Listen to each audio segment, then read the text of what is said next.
Fun fact: a sequel is a work in literature, film, or other media that portrays events set in the same fictional universe as a previous work, usually chronologically.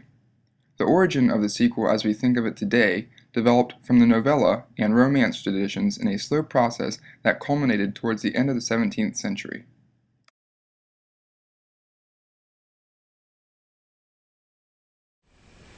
How you doing, everyone? I have another knife review for you today, and in this video we're going to be taking a look at another Benchmade product, and that is the Benchmade 707 sequel. Now, I've had this knife in my collection for about 2 months, and a good portion of that time it's been used as my EDC blade, and I have been extremely happy and impressed with its overall performance and quality from Benchmade. Benchmade has never disappointed me with the overall fit and finish of their knives. They're absolutely outstanding, very high quality. And the 707 sequel has not disappointed me. In this video, what I want to do is I want to cover the knife specifications, as well as go into some in-depth detail about the 707 sequel, as well as compare it to a couple other knives that I think it's a direct competitor for. Before I start into the review, I do want to take a little side note and talk about the differences between the 707 sequel and the Benchmade Mini Griptilian. Now, this is the 555 hollow ground variation. I really want to talk about this because I think this Benchmade Griptilian is a direct competitor to the 707 sequel and is a knife that is significantly lower in price. Now, the only difference between these two knives are the handle materials. The 707 sequel has a 6061 T6 aluminum handle with a G10 inlay, and the Benchmade Griptilian here has an FRN type handle. Alright, both are steel lined, both have a 154 cm blade steel, and they're both pretty much the exact same blade length and handle size. Right, so really the only difference, like I said, is that handle material. And so is that difference in price, which is almost around $50 in difference, really worth it? Now, if you're a knife fanatic or a big Benchmade fan, then of course there's a big difference between these two different handle scales.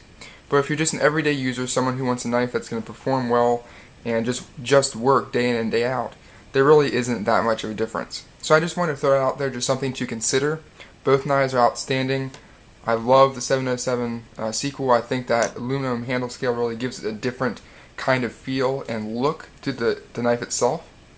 But both are outstanding and both would perform the job equally well.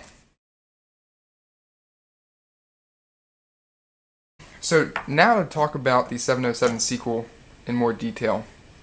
As you can see here, it has a nice 2.95 inch long 154 cm modified clip point blade. That's a big mouthful of words, but it is a very, very nice blade shape, and that blade steel at 154 cm I have no complaints about whatsoever. As an EDC steel and a everyday utility steel, I think it's outstanding. It holds an edge extremely well and is relatively easy to resharpen for the user. Alright, unfortunately from Benchmade, this knife did not come hair-popping sharp like I'm used to from Kershaw or Spyderco. So I did take this and get it resharpened professionally, and since then it has been performing exceptionally well. I've said this in previous videos that I have not been very pleased with Benchmade's sharpness from the factory. I do know that each blade is hand sharpened, but that does not make it an excuse to have a dull knife from the factory. So with all that said and done, the overall knife is outstanding, but the blade sharpness is less than satisfactory. Alright, the deployment method is a thumb stud, which is very nice, very quick, very easy deployment if you want to go nice and slow, or if you want to flick it out nice and fast. Either way works. You can also use the axis lock mechanism as a way to deploy the knife with a simple flick of the wrist. Alright, on the blade you can see the Benchmade logo, and on the back you have McHenry Williams, which is the designer, and 154 cm, which is the blade steel.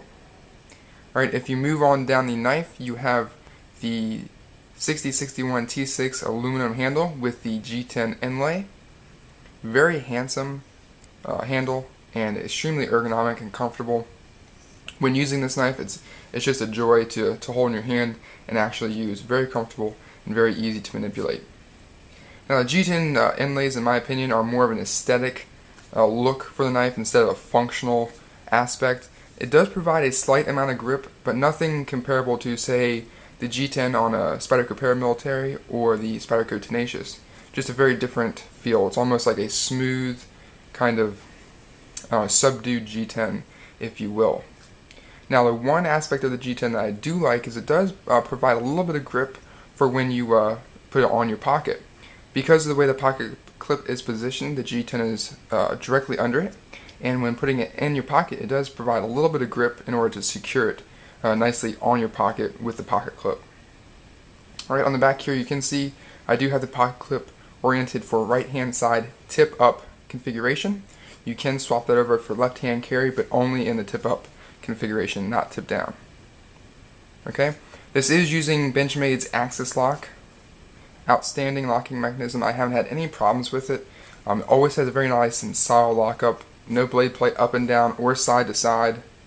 Alright, very, very happy with that. Alright, as you can see, the knife is held together with some Torx screws here. Alright, and the pivot is adjustable. I have not had to adjust it yet, although I have not put this knife through extremely hard use. Just typical everyday type of tasks. Alright, there is a slight row of jimping on the forward portion of the handle here. However, I don't use that very much because of the way I hold the knife. I have larger hands, so I get a full four-fingered grip on the handle, and my thumb tends to sit farther forward on the blade spine here. Now, if you did have smaller hands, you could easily sit back a little bit and get a nice grip with that jimping. However, it's not very sharp, and again, it's more for an aesthetic look than a functional one. Alright, but overall I've been extremely impressed with this knife. It's an outstanding EDC option and a great all-around user. So if you're in the market for a Benchmade knife that gives you the versatility of 154 cm and the nice look and texture of aluminum and G10 inlays, I definitely suggest checking out the 707 sequel. It's been an outstanding knife, and I highly recommend it.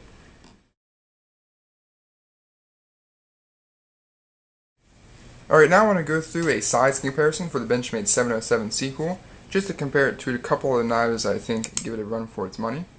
Now on the top here is the 707 sequel, and directly below that is going to be the Benchmade Mini Griptilian, which you can see which is basically identical handle length, blade length, and overall length. Alright, another knife would be the Spyderco Native. Alright, the Native is just slightly longer. Next option would be Spyderco Sage 1.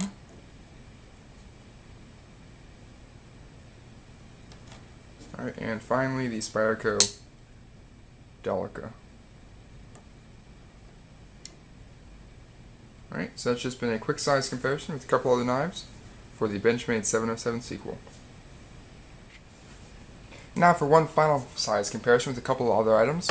In the open position, the 707 sequel, I just want to compare it to, first off, the SOG Power Lock Assist. Alright. And in the open position as well. Okay. Now a standard Bic pen. And finally, a Quark AA squared tactical flashlight. Alright, so that's been a size comparison for the 707 sequel.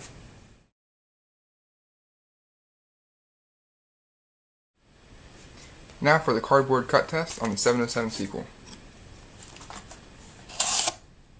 Oops.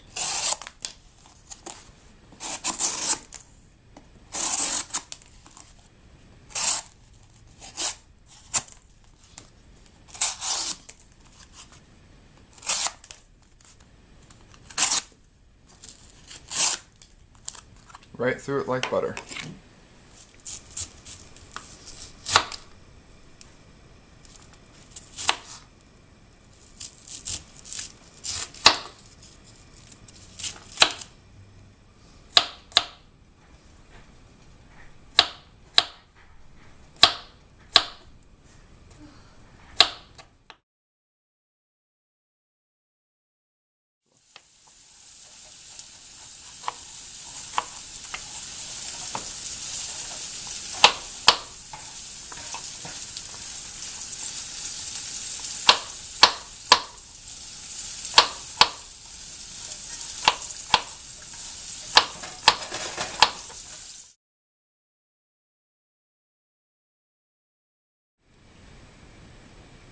Alright, now for an up-close and personal look at the Benchmade 707 sequel. You can see the very nice and relatively handsome shape of that modified clip point blade style, the Benchmade logo and the thumb stud. As we move farther down the handle, you can see the T6 aluminum handle scales. Very nice black finish with the black G10 inlay. See the axis lock mechanism there. And the slight row jimping on the stainless steel liners. See the left-handed mount for the pocket clip, as well as the skeletonized liners inside. Alright, on the reverse side you can see the pocket clip. Very little wear. I love Benchmade's baked on pocket clip versus their painted on pocket clip. You can see there is just a slight amount of scratching, but it's not chipping or breaking off. Alright, McHenry Williams is stamped on the blade as well as 154 cm.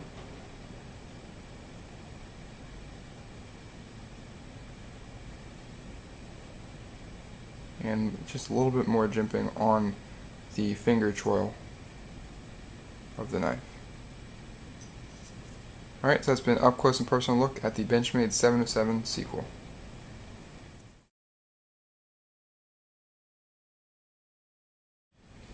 Alright, so my final thoughts on the Benchmade 707 sequel.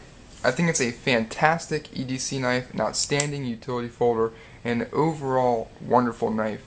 Benchmade never ceases to amaze me with the quality, fit and finish, and just overall performance of their knives.